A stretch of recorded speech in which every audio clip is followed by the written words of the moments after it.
Et salut à tous, c'est Baptiste de la chaîne Mobilitest et il s'agit de la version V2 du Cyrusher XF900 que vous voyez juste derrière moi. Je vous fais pas une vidéo complète comme j'ai pu faire sur le V1, je vous invite à aller voir ma vidéo, mais ils ont fait quelques améliorations sympas sur cette V2, donc c'est pour ça que j'ai décidé de refaire une vidéo.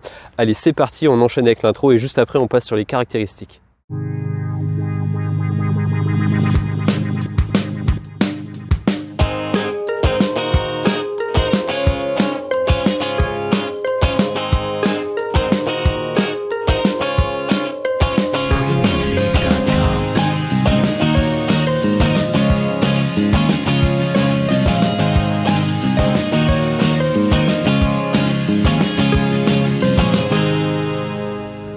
Donc pour ce qui est des caractéristiques de ce XF900, c'est un vélo fat bike, vous pouvez voir les pneus 26 pouces en 4 pouces de large.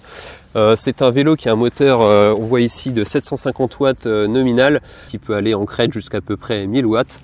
Ce moteur est alimenté par une batterie que l'on aperçoit ici, c'est une batterie 48 volts de 17 ampères, donc c'est assez intéressant en termes de capacité de batterie.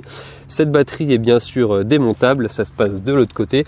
Bon, j'ai oublié de prendre les clés, mais c'est par ici que ça se passe, on insère la clé ici et toute la batterie coulisse pour pouvoir la retirer et la recharger indépendamment du vélo. On peut tout de même la recharger une fois qu'elle est comme ici installée sur le vélo. Pour ce qui est de l'autonomie, donc à peu près comme sur la V1, donc je vais vous parler uniquement en mode full électrique. Donc si on est juste en mode accélérateur sans toucher aux pédales, on va être environ sur 45 km, et après si on se met à pédaler en mode 1 voire en mode 2, on va être entre 80 et 100 km d'autonomie, donc ça reste dans la moyenne des autres vélos avec une batterie de cette capacité. C'est pas mal, c'est une autonomie assez intéressante. Pour ce qui est du poids de ce XF900, on est sur 34 kg tout complet avec la batterie et 30 kg sans la batterie, donc vous avez fait le calcul, vous êtes super fort en maths, la batterie fait bien sûr 4 kg. Pour ce qui est de la vitesse max, on est sur du 45 km/h, donc c'est du 45 km/h réel vérifié au GPS. Je vous montrerai tout à l'heure dans la partie utilisation. Donc on est bien conforme à la description du XF900. Pour retourner un peu plus dans la partie caractéristique, on retrouve ici une suspension centrale. On retrouve également une grosse suspension, une fourche double à l'avant, un petit peu comme les vélos de descente. Pour ce qui est du freinage, on est sur du frein à disque hydraulique en 180 mm ici à l'avant, avec des étriers en double piston. La même chose à l'arrière. Tant qu'on est sur la partie arrière de ce XF900, nous avons ici le dérailleur arrière avec la cassette 7 vitesses. Un petit peu plus haut, on remarque un porte-bagages assez rigide. C'est des tubes assez épais, tout est bien solide. Et grosse bonne nouvelle, ils ont enfin mis une bonne lumière arrière qui est la même que le Cyrusher Komoda. Cette lumière, c'est une de mes préférées, elle est vraiment géniale. Là vous voyez, je suis en plein jour et vous voyez largement l'éclairage. En plus ça fait un éclairage LED assez sympa, ça me fait penser à certaines marques de voitures. Et bien sûr on a aussi une lumière à l'arrière qui est composée de 4 petites LED, ça éclaire vraiment super bien. Et dans cette lumière nous avons un klaxon. Donc voilà, il est assez violent, pas de problème, on vous entend de loin. Donc je vous reparle très rapidement de la partie guidon, mais c'est exactement la même chose que sur la V1. Donc on a poignée de frein, ici le bouton de lumière, le bouton klaxon, les 3 petits boutons plus moins pour changer de mode de puissance, le bouton au milieu qui permet d'allumer ou d'éteindre le vélo. On a ici l'afficheur avec ici la puissance instantanée en watts. Passe 5 c'est le mode de 0 à 5, le mode d'assistance, les kilomètres/heure, etc. Le pourcentage de la batterie. Et juste à droite, donc forcément l'autre poignée de frein qui est la poignée de frein avant, la poignée de dérailleur et la gâchette pouce d'accélérateur. Hop, voilà. Donc à vide ça monte à 58 km/h, vous verrez tout à l'heure qu'on est sur du 45 vitesse réelle GPS. Hop, ça c'est pas très bon pour les pneus. Nous avons également des garde-boue, donc ce sont des garde-boue en plastique qui en eux-mêmes ne sont pas exceptionnels, mais l'avantage c'est qu'ils ont des pattes métalliques de chaque côté, ce qui fait que les garde-boue sont très bien fixés, pareil pour l'avant, et ils ne claquent pas contre le pneu pendant les petites secousses. Pour finir les caractéristiques de ce XF900, on va parler maintenant du prix, de la disponibilité et de la garantie. Donc pour ce qui est du prix, ça a un petit peu augmenté comparé à ma précédente vidéo. On est sur 2400 €. C'est un petit peu cher effectivement, après avec les conjonctures actuelles tout augmente de toute façon. Mais nous avons quand même un SAV français, c'est basé en France et on a une garantie de 2 ans, ils sont assez réactifs en plus. Et pour ce qui est de la disponibilité, donc c'est super rapide puisque c'est expédié depuis des entrepôts français, hein, c'est même pas depuis la Pologne ou je sais pas où, c'est carrément depuis leurs propres entrepôts en France. Donc moi je crois que j'ai dû le recevoir en 1 ou 2 journées, enfin c'est vraiment super rapide. Et d'ailleurs j'en parle pendant que j'oublie, mais ce XF900 il est disponible en 2 versions, en version 250 watts limitée à 25 km/h.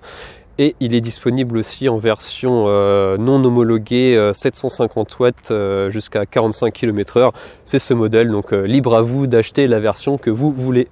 Donc nous avons fini maintenant avec les caractéristiques. On va passer maintenant à la partie utilisation pour que vous voyez un petit peu mieux ce que ça donne. Allez, à tout de suite. Et donc nous voici sur le XF900, on va commencer cette série de tests par le premier test qui sera le test de vitesse maxi, uniquement en mode full électrique. Donc la batterie est chargée quasiment à 100%, elle doit être peut-être à 95-98% parce que j'ai roulé peut-être 2 km. Mais bon, ça sera quand même largement représentatif de la vitesse maxi réelle. Et vous allez pouvoir vous baser sur la vitesse GPS qu'affiche mon téléphone pour avoir une vitesse vraiment exacte de ce XF900. Allez, c'est parti, mode 5/5, full throttle.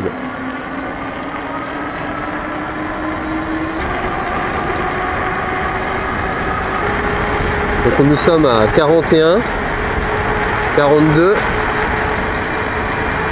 43, 44. Ouais, ça reste bloqué à 44. On va être gentil, on va arrondir à 45 étant donné que j'avais roulé un tout petit peu et que la tension était très légèrement en dessous d'une charge pleine, mais bon, c'est vraiment insignifiant, donc on va arrondir à 45 km/h. Donc bon point. J'ai remarqué que c'était pas hyper violent au niveau accélération. Peut-être que le contrôleur de 22 ampères est un peu light comparé au poids du vélo, mais bon, ça permet d'avoir une autonomie un peu plus élevé que si on aurait eu un contrôleur de 45. Après, à voir en fonction de ce que vous préférez, si vous voulez avoir de l'autonomie ou du couple. Et on va passer maintenant au test de freinage. Je vais me mettre à 30 km/h. Voilà, 30 km/h maintenant. Et on va essayer de s'arrêter le plus rapidement possible.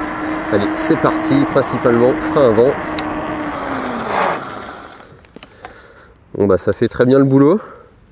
C'est des freins hydrauliques en double piston, un de chaque côté. On va refaire un petit test avec la vitesse peut-être à 40 ou 45 km/h. Allez, on va essayer de grimper un peu. J'arrive à être à 40. Allez, c'est parti, on écrase. On va forcément un peu plus de temps pour s'arrêter. On était plus vite, c'est normal. Ça freine bien, pas de problème à signaler. Donc les disques c'est du 180 mm. On peut toujours améliorer pour passer en 203, mais bon c'est pas forcément très utile. Pour ce qui est de la maniabilité maintenant, eh ben, faut pas se mentir, c'est un fat bike. Le vélo il est lourd, hein, il est à 34 kg je crois. Donc ça reste maniable, mais bon forcément c'est pas aussi maniable qu'un VTT standard avec des tailles de pneus plus petites. Là avec l'inertie du gros pneu fat bike, c'est un peu plus lourd à virer, mais bon, c'est quand même largement faisable.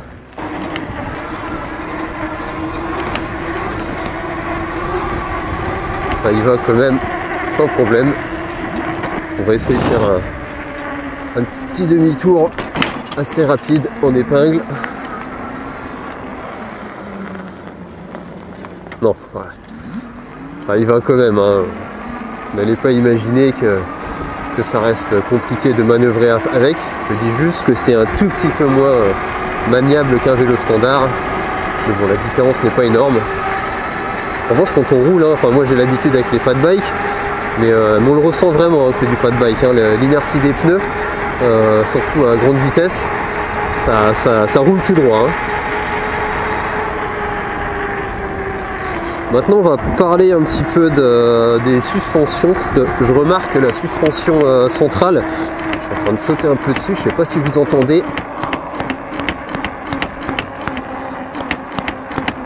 Donc voilà, donc la position centrale de la suspension sous la selle remonte en position haute, et ben ça claque, c'est assez désagréable. Donc je sais pas ce qu'on pourrait faire pour corriger ça, mais ça je vais sûrement le mettre dans les points négatifs. Bon, la suspension avant, elle, il n'y a pas de problème, elle fait pas de bruit. Par contre je la trouve un petit peu molle. Pourtant là je suis, ouais non, j'étais bien en position ouvert au maximum, mais je la trouve un petit peu trop souple, donc à voir si je pourrais la régler. Bon, de toute façon, dans l'ensemble, je ne vais pas trop m'éterniser sur cette vidéo test du XF 900. Ça, c'est la version V2. Donc il y a quelques améliorations, comme vous avez pu le voir dans la présentation. Et globalement, c'est exactement la même chose que la version V1 que j'ai testée précédemment. Donc si vous voulez plus de détails, je vous invite à aller la regarder. Je vais la mettre en commentaire. En tout cas, je confirme, le confort est très bon. Là, vous avez entendu la petite suspension qui a sauté, hein, ce que j'ai dit tout à l'heure. En tout cas, que ce soit les trottoirs ou les petites aspérités de la route, les nids de poules, etc. Il n'y a pas de problème, hein. Vous ne sentez pas grand chose.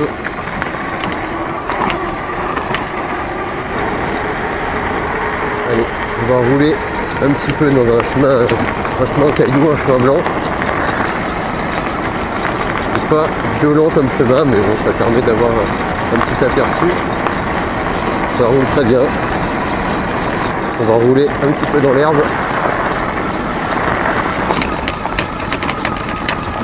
Donc là par contre, ça y va quand même. Et on sent bien la suspension centrale qui tape en position haute. C'est un petit peu chiant.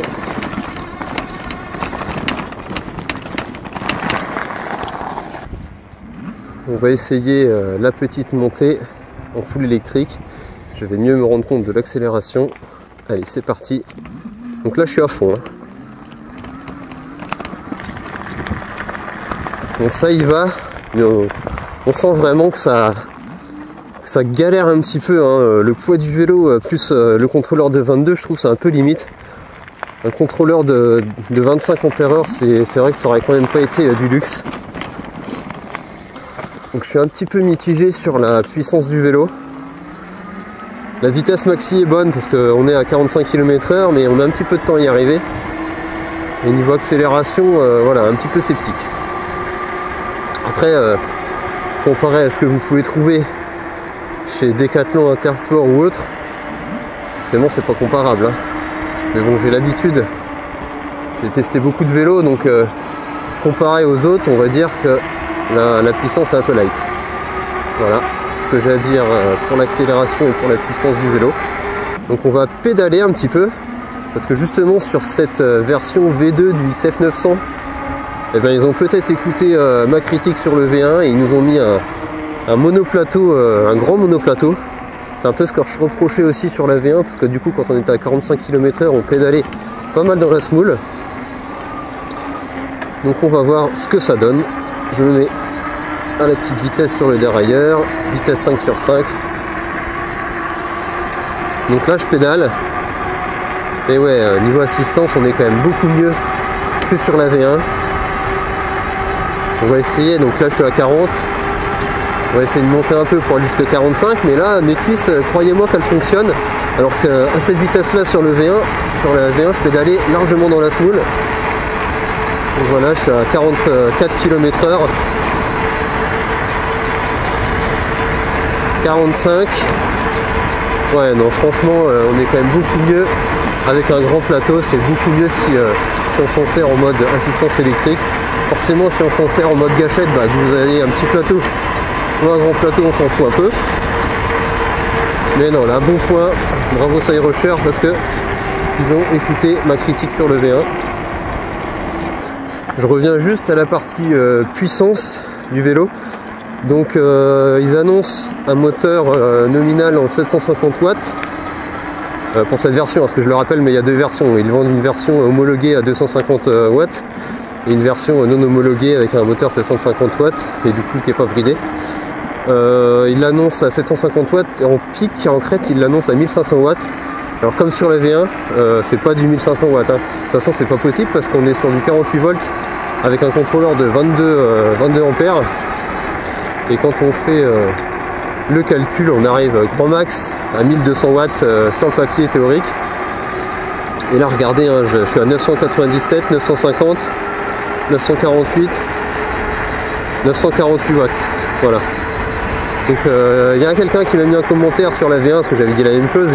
Il me dit non mais en vrai l'écran il est bloqué de toute façon à 1000 watts, on peut pas aller plus vite, ça reste bloqué à 999. Donc ouais je suis d'accord, ça reste bloqué à 999, mais de toute façon en vrai on dépasse que très rarement 999, en général on est entre 900 et 950, hein. Vous pouvez regarder mais je sais pas si vous voyez l'écran. Là je suis à 995, 993, 946, voilà. Donc n'allez pas me dire que le vélo il peut aller jusqu'à 1500 parce que de toute façon on va pas jusqu'à 1000 watts. Donc ça rejoint ce que je disais pour l'accélération. Donc voilà, de toute façon j'ai pas grand chose de plus à vous dire sur ce XF900. On va passer maintenant à la partie points positifs, points négatifs. Allez, à tout de suite. Et nous voilà de retour, on va parler maintenant des points positifs, il y en a vraiment pas mal sur ce XF900. On va commencer par l'autonomie, gros point pour l'autonomie, hein, la batterie de 17 ampères fait largement le travail, surtout que bon c'est pas un vélo qui est hyper violent niveau accélération, donc dans un sens ça joue en sa faveur pour l'autonomie, hein. On est sur 45 km en mode full électrique sans faire un coup de pédale et on va arriver quasiment à 100 km si vous pédalez un petit peu en mode 1 ou en mode 2. Et ensuite, comme tous les vélos Cyrusher que j'ai eu, hein, j'en suis pas à mon coup d'essai sur ce XF900 V2, la qualité générale est également très bonne, hein, tout est bien incrusté, le montage est au top, il n'y a pas beaucoup d'éléments qui dépassent, les câbles vous voyez ici, ils rentrent carrément dans le cadre. Tout est vraiment au top, la petite protection au niveau du plateau pour pas que la chaîne se sauve, etc.